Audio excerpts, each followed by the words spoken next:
Alright boys, so the game got an update, and one of the most interesting changes is the Accelerator rework. It works completely differently from how it used to, and in fact I think it would probably be a good idea to go head in and check it out. So I guess along with this Accelerator rework shall come an Accelerator review.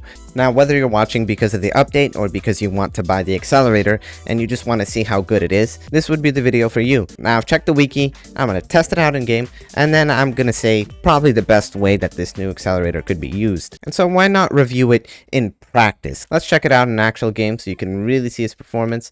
Also, I have auto skip on, very nice feature for VIP players, and seeing as a lot of people actually have VIP already, I feel like a lot of people are going to be able to enjoy this feature. Now, I'm going to have to remember to turn it off because, well, for harder waves, I don't want it to automatically skip. That's besides the point. We've also got the ability keybinds. In fact, I think what I'm going to do is set this one to call to arms, and then set maybe this one to medic. There you go, should be pretty optimal because I have it in my loadout. On the other hand, there's this new placement, which is fine, I guess. It just gets really kind of frustrating seeing all of that empty space in between towers ranges. It's just really unusual, and it can get a little bit frustrating, especially because you see if I put it here, there's inevitably going to be space in between the towers that is just impossible to fill. But I guess this kind of placement would have to be optimal, kind of like an off-grid placement where there's one row and then the next row of towers is sitting just like this, so they create a triangle. Well, it seems as though I'm leaking a little bit more than I should, so I think it's about time we send out an Accelerator. So now, as it appears, there still is a charge up.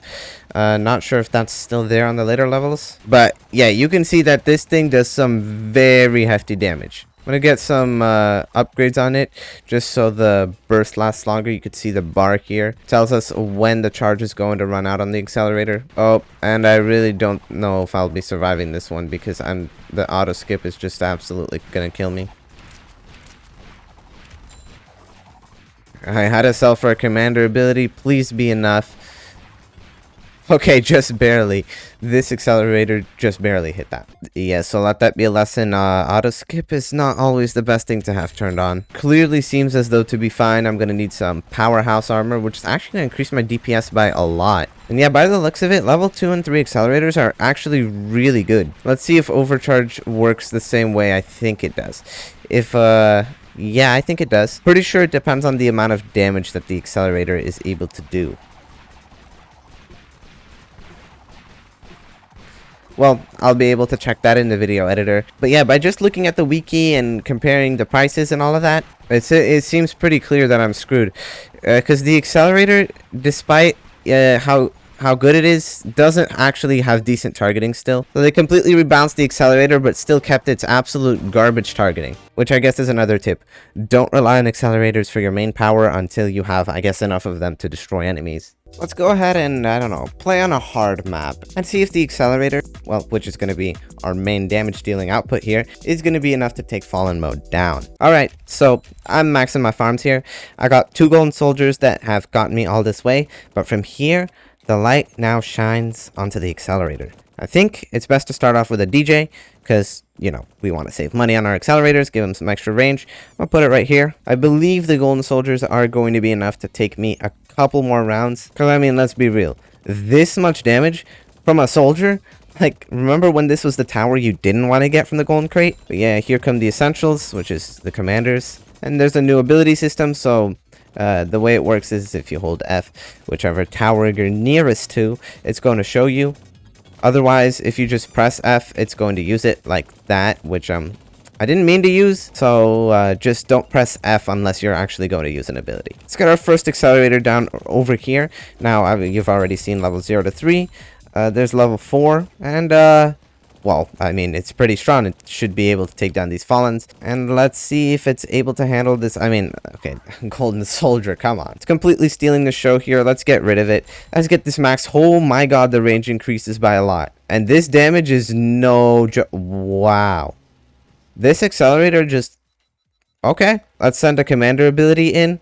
Look at that DPS. Now the damage of the Accelerator did get buffed. So the DPS is now 286, whereas before it was nearly like 230, I think. It was honestly like close to just 200. It wasn't even that good. But yeah, the mid game absolutely shreds. Now the thing about the Accelerator was that max level used to be just so much better than every other level. And I don't mean it like strength wise, because I mean, of course, that's expected. I mean it in a cost efficiency sense.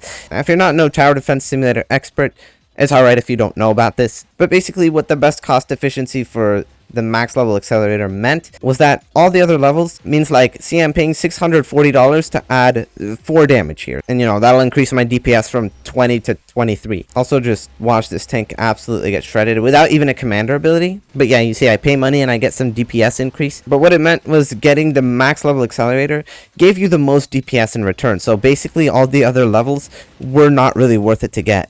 The best thing to do was just to straight up rush the max level Accelerator. And I gotta say, that's still probably the best way of going about it. Even though the DPS is definitely more balanced across the upgrades, so like level 5 is not just going to be infinitely stronger than 2 level 4s. And according to the DPS, yes, it wouldn't be infinitely stronger, but in practice it would. And that's because, well, first of all, the burst is longer, the charge up time is shorter, the range is absolutely massive. So in the end, I think the play is still just straight up get a max level Accelerator as soon as you can. On second thought, yeah, level 5 is still just by far the strongest upgrade. Looking at the wiki, if you multiply the tower's prices and you do some math, yeah, level 5 is definitely still the meta upgrade here. Which again, I think is fantastic information even if you already have the Accelerator. You may have been using it your whole life, spamming, I don't know, level 2 accelerators before going for a single max Accelerator. But yeah, max is just, it's just so much stronger. Now, accelerators on their own, unfortunately, are not going to be able to take down Fallen. That's due to stuff like stuns from the Fallen King and all that. So I apologize if you wanted to see the Accelerator just on its own attempt to take down Fallen mode. But I'm telling you, man, this is not the map for that. This is too easy for the Accelerators to get stunned. Maybe if we kill the Fallen King like right here, then it's possible. But if Fallen King gets like over here, then there's not really a point to try Accelerators only anyways. I just took down all the Guardians, so we're going to start focusing on the Fallen King. And as expected, we're not going to be able to take it down right here. I want to replace a commander. Oh my goodness, are you kidding me with this spot? I just wanted the ability up as soon as possible. And oh my god, luck's not going to be on our side because the Fallen King's about to stun everything in the middle. And his HP bar is now maxed for what I don't think that's intended. And now it's back down. This game is ridiculous. And also, yeah, Accelerators still definitely do the thing that you don't want them to do. They keep focusing on not the problem. Now these Guardians are absolutely pooping the freaking party right now. Thankfully we're able to take down the Fallen King. Pretty much exactly where I think I predicted it here. But yeah, let's do a quick summary. Avoid using Accelerator in like mid game if you need to rely on it for your main DPS, because obviously. And when it comes to getting the Accelerator, if it's possible, just get it to max level, because that's just better than getting any other level of the Accelerator. Anyways, hope you learned something new. Like, subscribe, use StarCode. Goodbye.